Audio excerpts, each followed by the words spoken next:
If you're over 70, there are patterns in your daily life that matter more than you probably realize. Not because anyone's trying to keep secrets from you, but because these habits are so ordinary, so woven into the fabric of everyday living, that most people never stop to think about what they actually mean for longevity. I've spent decades watching people age, and I can tell you this. The difference between someone who's thriving at 80 and someone who's struggling often comes down to a handful of simple things they do differently. Not dramatic changes, not expensive interventions, just quiet, consistent habits that add up over time in ways most people never connect to the years they have ahead of them. My name is Harold Bennett, and I've made it my life's work to pay attention to how people age. I'm not a doctor, and I'm not going to stand here and pretend I have medical credentials I don't possess. What I do have is observation, decades of it.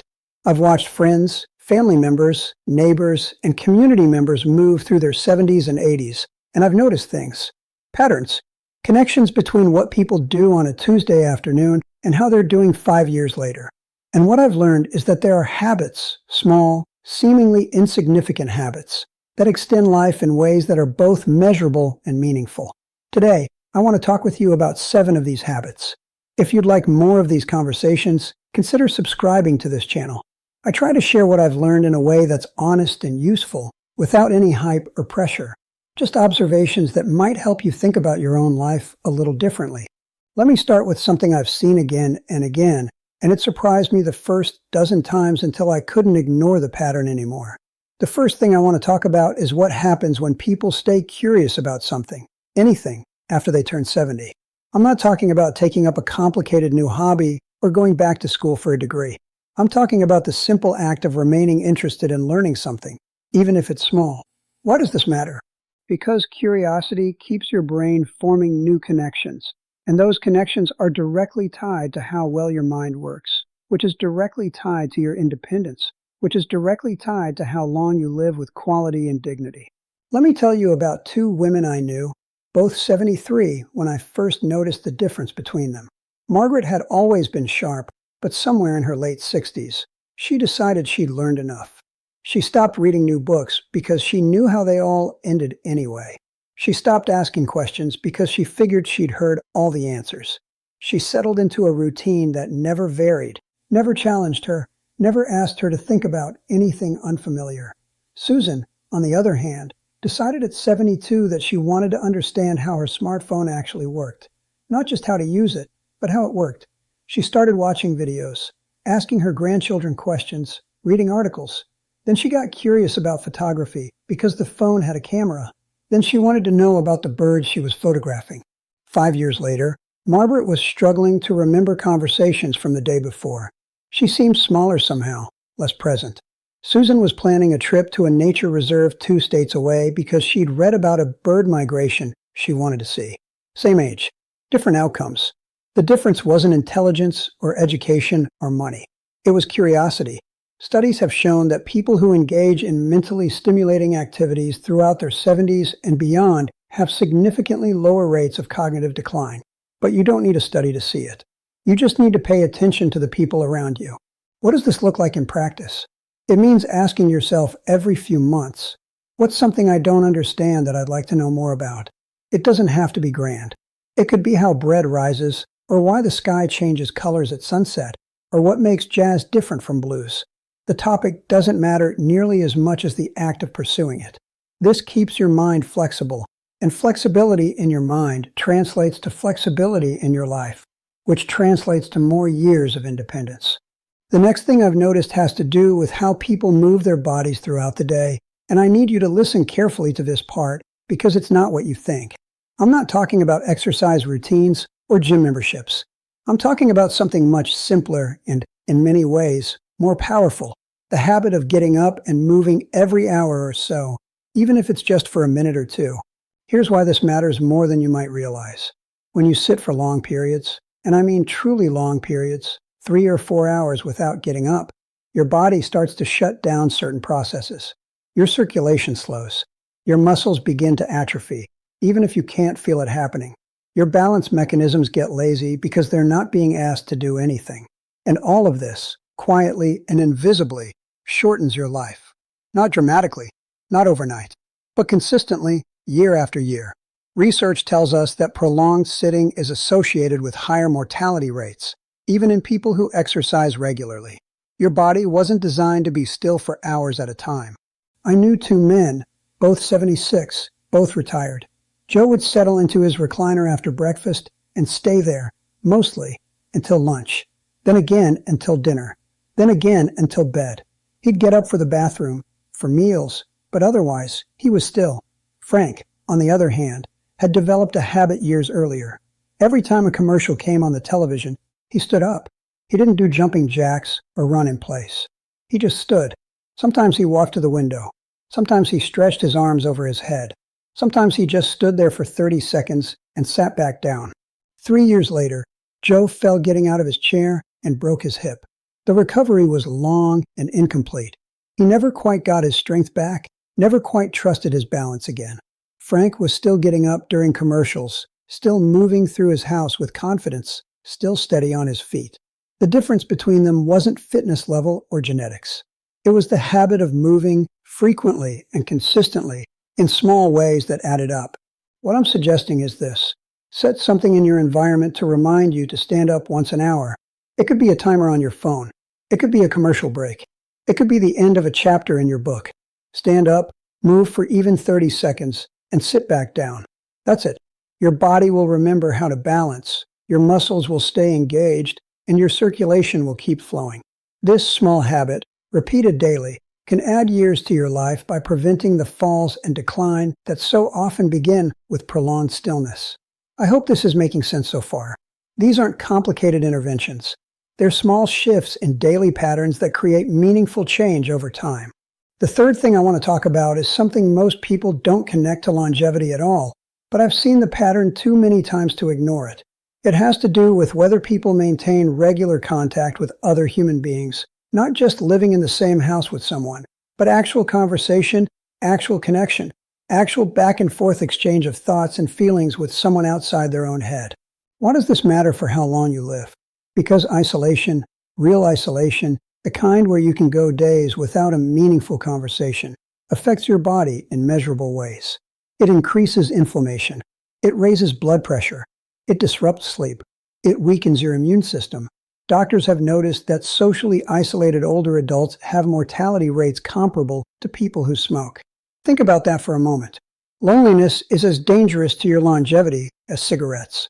Not because it makes you sad, though it does that too, but because it changes how your body functions at a fundamental level. Let me tell you about Carol and Nancy, both 74, both widows living alone. Carol decided after her husband died that she didn't want to burden anyone with her company. She was polite to her neighbors, but never initiated conversation. She declined invitations because she didn't want to impose. She convinced herself that being alone was being independent, that needing people was weakness. Nancy, who lost her husband the same year, made a different choice. She joined a weekly card game at the senior center. She called her sister every Sunday. She volunteered to read to children at the library one afternoon a month, not because she was naturally outgoing. She wasn't, but because she recognized that she needed connection the same way she needed food and water. For years later, Carol's health was deteriorating in ways her doctors couldn't quite explain. Her blood pressure was high despite medication. She was getting sick more often. She seemed to be aging faster than her years. Nancy was thriving. Her health markers were good. She looked younger than her age. She had energy and plans and things to look forward to. The difference between them wasn't personality or financial resources. It was connection. Regular, consistent, meaningful human contact. What does this mean for you? It means making connection a habit, not an accident. Call someone once a week. Join something. A class, a group, a volunteer organization. Anything that puts you in regular contact with other people. Show up even when you don't feel like it, because the showing up is what matters. The conversation doesn't have to be deep or profound. It just has to be real. This habit of maintaining social ties, of keeping yourself woven into the fabric of community, can literally add years to your life by keeping your body's stress response regulated and your immune system functioning well. The fourth thing I've noticed has to do with sleep, but not in the way most people think about it. I'm not talking about how many hours you sleep, though that matters too. I'm talking about the habit of keeping a consistent sleep schedule, going to bed and waking up at roughly the same time every day, even on weekends, even when you don't have anywhere to be. Here's why this matters more than you might think. Your body runs on rhythms, internal clocks that regulate everything from hormone production to cell repair to immune function. When you go to bed at 10 p.m. one night and 1 a.m. the next, you're disrupting those rhythms. Your body doesn't know when to release certain hormones, when to repair certain tissues, when to consolidate memories from the day. This disruption over time is associated with higher rates of heart disease, diabetes, cognitive decline, and shorter lifespan. Studies have shown this again and again. Your body needs the predictability of a consistent schedule to do its maintenance work properly. I knew two men, Robert and Walter, both 77. Both retired with no particular schedule to keep. Robert went to bed whenever he felt like it. Sometimes 9 p.m., sometimes midnight, sometimes 2 a.m. if he got caught up in a movie. He'd sleep in some days, get up early others, nap in the afternoon when he was tired. No pattern, no rhythm. Walter, on the other hand, went to bed every night at 10:30 and woke up every morning at 6:30, even on holidays, even when he didn't sleep well. He kept the rhythm consistent because someone had once told him it mattered, and he decided to believe it. Over the next 5 years, Robert's health declined in ways that seemed unrelated to sleep, but weren't. His diabetes became harder to control. His blood pressure medications had to be adjusted multiple times. He seemed perpetually tired, but couldn't explain why. Walter stayed healthy. His chronic conditions remained stable. He had energy throughout the day without needing naps. The difference between them wasn't genetics or medical care. It was the consistency of their sleep schedule, which allowed Walter's body to do its repair work on a predictable timetable. What I'm suggesting is this: choose a bedtime and a wake time, and stick to them as closely as you can, 7 days a week. Your body will learn the rhythm. Your sleep quality will improve. Your daytime energy will stabilize. And over the long term, this consistency will support all the systems in your body that are working to keep you healthy and alive. It's a small habit with profound implications. If you're finding this helpful, let me know in the comments. I'd love to hear whether any of this resonates with your own experience. The fifth thing I want to talk about might seem obvious once I say it, but I've noticed that most people over 70 don't actually do it consistently, and it makes a measurable difference in how long they live. I'm talking about the habit of drinking water throughout the day, not just when you're thirsty, but as a regular, intentional practice. Why does this matter? Because as you age, your body's thirst signals become less reliable. You can be significantly dehydrated and not feel thirsty at all. And dehydration, even mild chronic dehydration, affects everything. It thickens your blood, which raises your risk of blood clots and strokes. It reduces kidney function. It impairs cognitive performance. It causes constipation, which can lead to serious complications in older adults. It makes you more susceptible to urinary tract infections, which can become life-threatening if they spread. Doctors have found that many hospitalizations in older adults can be traced back, at least in part, to chronic dehydration that went unnoticed for weeks or months. Let me tell you about Eleanor and Barbara, both 79, both living independently. Eleanor drank when she was thirsty, which wasn't often.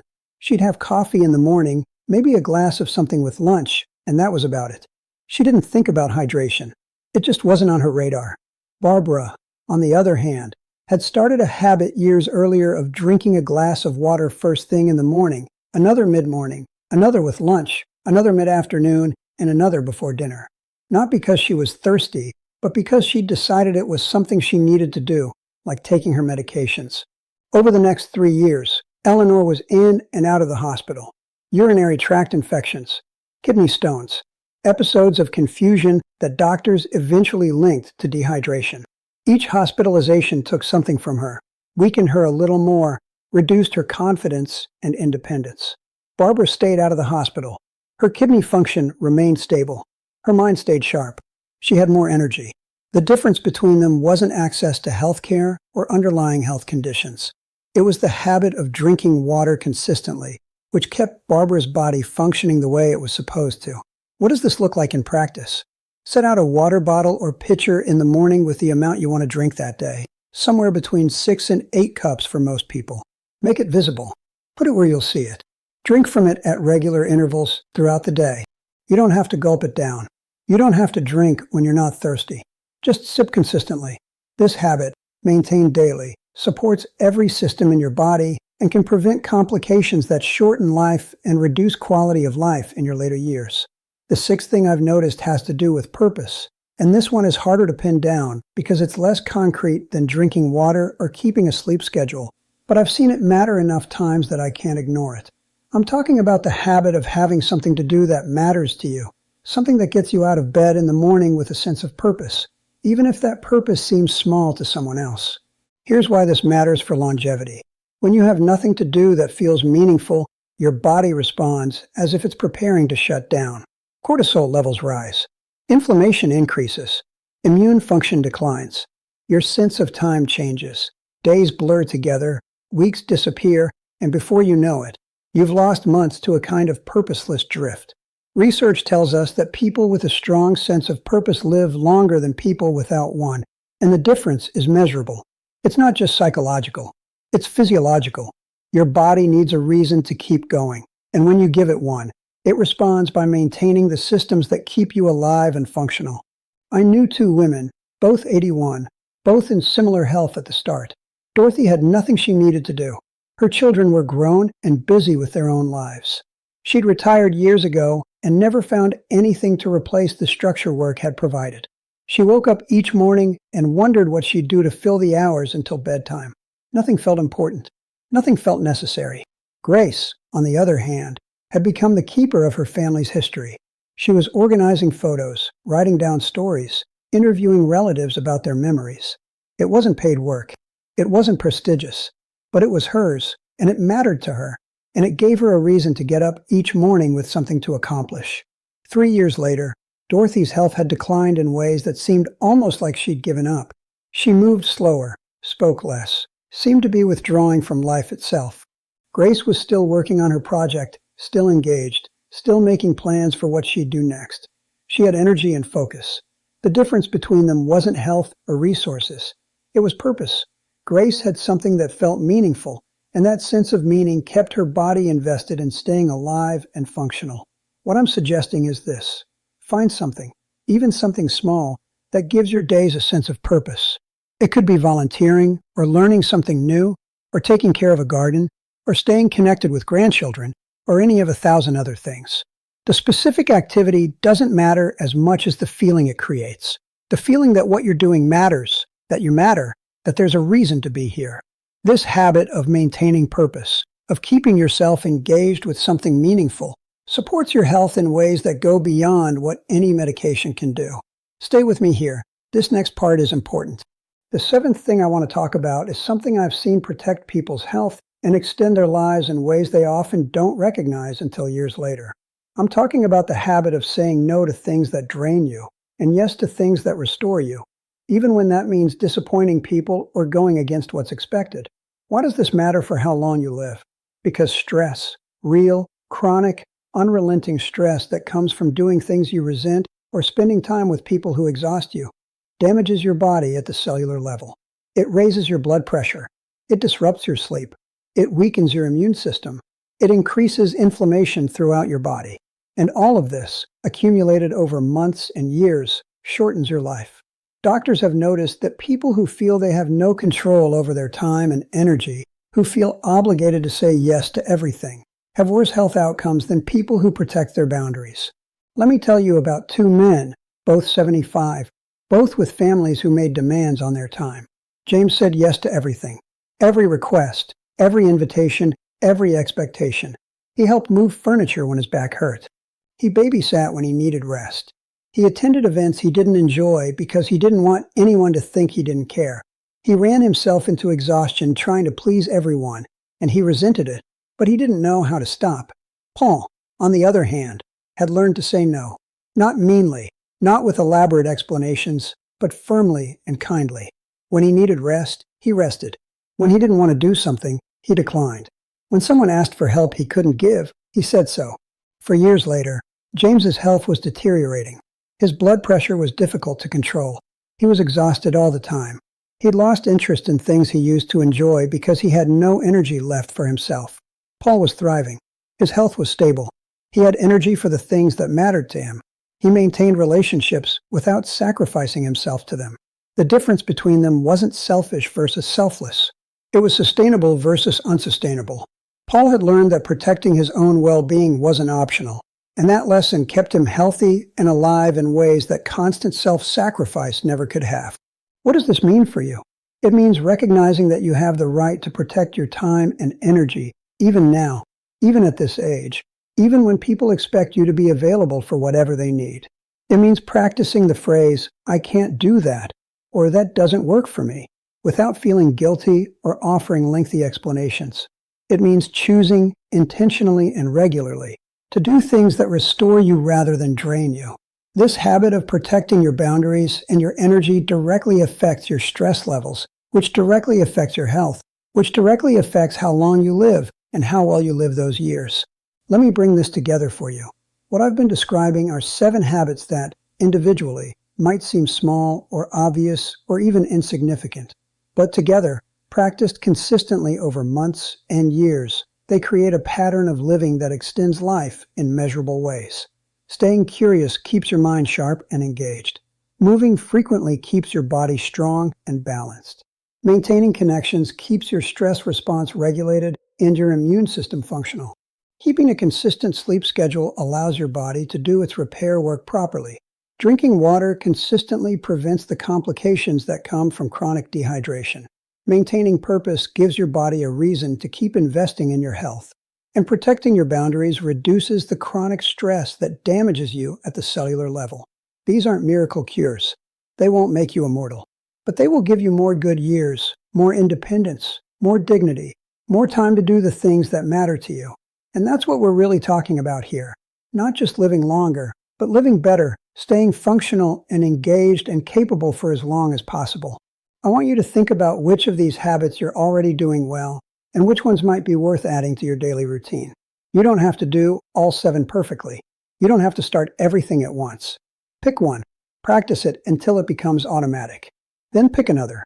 Small changes, repeated consistently, create profound results over time. If this helped you think about your own habits in a new way, I'd love to hear about it in the comments. And if you know someone who might benefit from hearing this, please share it with them. These conversations matter, and the more people who hear them, the better. Thank you for staying with me through this. I'll be here with more of these observations, more of what I've learned from watching people age well and not so well. If you'd like to continue these conversations, consider subscribing. I try to share what I've seen in a way that's honest and useful, without any pressure or hype. Just one person talking to another about things that matter. Take care of yourself. You're worth the effort,